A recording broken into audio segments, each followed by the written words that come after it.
بسم اللہ الرحمن الرحیم۔ دوستو یہ نیا ٹاپک ہے پرفتن دور کی نشانیاں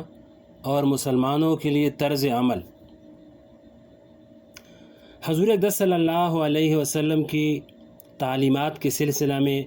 آج ایک ایسے موضوع پر مختصراً عرض کرنا چاہتا ہوں جس کی آج ضرورت بھی ہے، اور آپ کے ارشادات اور تعلیمات کا یہی پہلو بہت کم بیان کیا جاتا ہے۔ اللہ جل شانہ نے حضور اقدس صلی اللہ علیہ وسلم کو اس دنیا میں خاتم النبیین بنا کر مبعوث فرمایا۔ آپ پر نبوت کے سلسلے کی تکمیل ہو گئی، اور آپ کو دوسرے انبیاء علیہ السلام پر یہ امتیاز عطا فرمایا کہ پہلے جو انبیاء تشریف لاتے تھے وہ عموماً کسی خاص قوم کے لیے اور خاص جگہ کے لیے اور خاص زمانے کے لیے ہوتے تھے۔ ان کی تعلیمات اور دعوت ایک خاص علاقے تک محدود ہوتی تھی اور ایک خاص زمانے تک محدود ہوتی تھی۔ مثلا حضرت موسیٰ علیہ السلام مصر کے علاقے میں بنی اسرائیل کی طرف مبعوث فرمائے گئے۔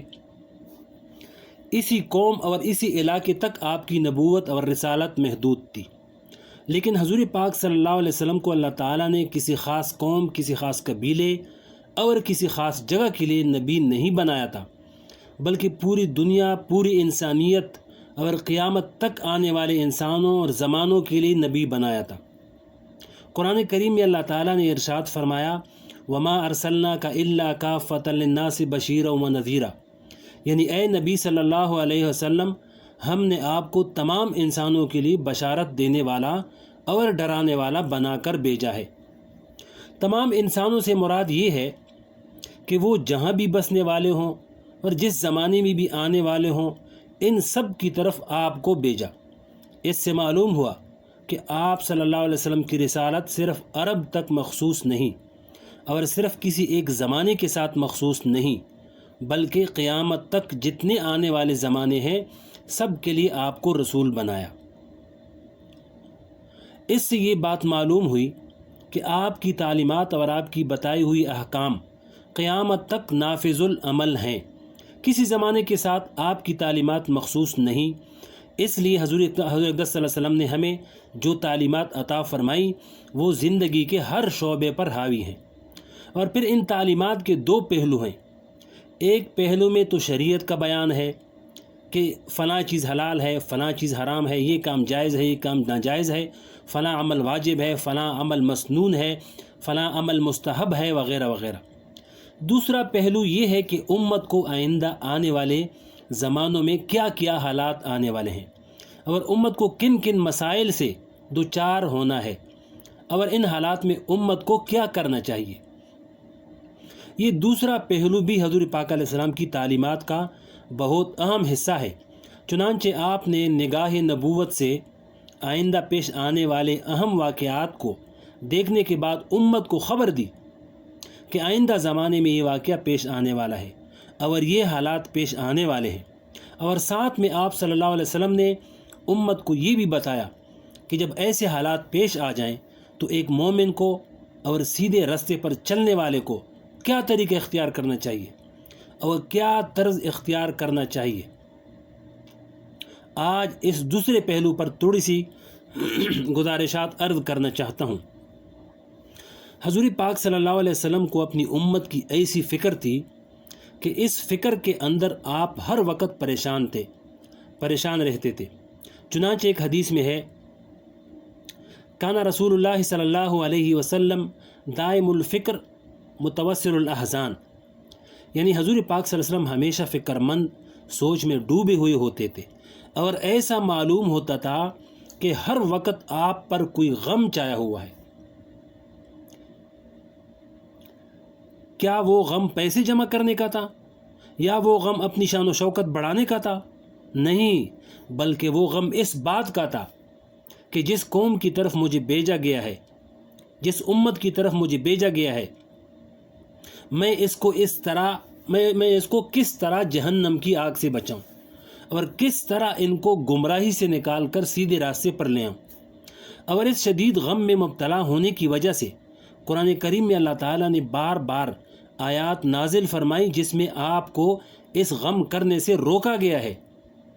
فرمایا لعلک باخع نفسک الا یکونوا مؤمنین، آپ اپنی جان کو کیوں ہلاک کر رہے ہیں؟ اس وجہ سے کہ یہ لوگ ایمان نہیں لا رہے ہیں۔ ایک حدیث میں حضور حضرت صلی اللہ علیہ وسلم نے فرمایا کہ میری مثال اس شخص جیسی ہے جس نے ایک آگ لگائی اور آگ کو دیکھ کر پروانے آگ پر گرنے لگے۔ وہ شخص ان پروانوں کو آگ سے دور رکھنے کی کوشش کر رہا ہے، یعنی اس آگ سے ہٹا رہا ہے تاکہ وہ آگ میں گر کر جل نہ جائیں۔ اسی طرح میں بھی تمہیں جہنم کی آگ سے بچانے کی کوشش کر رہا ہوں، تمہاری کمریں پکڑ پکڑ کر تمہیں روک رہا ہوں، مگر تم جہنم کی آگ کے اندر گرے جا رہے ہو۔ آپ کو اپنی امت کی اتنی فکر تھی، اور صرف اس امت کی فکر نہیں تھی جو آپ کے زمانے میں موجود تھی، بلکہ آئندہ آنے والے زمانوں کے لوگوں کی بھی آپ کو فکر تھی۔ چنانچہ آپ نے آئندہ آنے والے لوگوں کو بتایا کہ تمہارے زمانے میں کیا کیا حالات پیش آنے والے ہیں۔ چنانچہ تقریباً تمام احادیث کی کتابوں میں ایک مستقل باب ہے، باب الفتن کے نام سے موجود ہے، جس میں ان احادیث کو جمع کیا گیا ہے جن میں حضور اقدس صلی اللہ علیہ وسلم نے آنے والے فتنوں کے بارے میں لوگوں کو بتایا اور ان کو خبردار کیا کہ دیکھو آئندہ زمانے میں یہ فتنے آنے والے ہیں۔ چنانچہ ایک حدیث میں حضور پاک علیہ السلام نے ارشاد فرمایا، یعنی آئندہ زمانے میں فتنے تمہارے گھروں میں اس طرح گریں گے جیسے بارش کے قطرے گرتے ہیں۔ بارش کے قطروں سے اس لیے تشبیہ دی کہ جس طرح بارش کا پانی کثرت سے گرتا ہے، اسی طرح وہ فتنے بھی کثرت سے آئیں گے۔ اور دوسرے یہ کہ بارش کا پانی جس طرح مسلسل گرتا ہے کہ ایک قطرے کے بعد دوسرا قطرہ اور دوسرے کے بعد فوراً تیسرا قطرہ، اسی طرح وہ فتنے بھی مسلسل اور لگاتار آئیں گے کہ ابھی ایک فتنہ آ کر ختم نہیں ہوگا کہ دوسرا فتنہ کڑا ہو جائے گا، دوسرے کے بعد تیسرا آئے گا، اور یہ فتنے تمہارے گھروں میں آ کر گریں گے۔ ایک دوسری حدیث میں حضور پاک نے ارشاد فرمایا، عنقریب اندھیری رات کی تاریکیوں کی طرح تاریک فتنے ہوں گے، یعنی جس طرح تاریک رات میں انسان کو کچھ نظر نہیں آتا کہ کہاں جاؤں، راستہ کہاں ہے، اسی طرح ان فتنوں کے زمانے میں بھی یہ سمجھ میں نہیں آئے گا کہ انسان کیا کرے اور کیا نہ کرے، اور وہ فتنے تمہارے پورے معاشرے اور ماحول کو گھیر لیں گے، اور بظاہر تمہیں ان سے کوئی جائے پناہ نظر نہیں آئے گا۔ اور آپ نے فرمایا کہ ان فتنوں سے پناہ کی دعا بھی مانگا کرو اور یہ دعا کیا کرو، اللہم انا نعوذ بک من الفتن ما ظہر منہ وما بطن، اے اللہ ہم آنے والے فتنوں سے آپ کی پناہ چاہتے ہیں، ظاہری فتنوں سے بھی اور باطنی فتنوں سے بھی پناہ چاہتے ہیں، دونوں قسم کے فتنوں سے پناہ مانگا کرو۔ اور یہ دعا حضور اقدس صلی اللہ علیہ وسلم کے معمولات کی دعاؤں میں شامل تھی۔ آگے فرمایا کہ فتنہ کیا چیز ہے، اس کی تفصیل اگلے ویڈیو میں انشاءاللہ سنائیں گے، ضرور سنا کریں، بہت فائدے کی بات ہے انشاءاللہ۔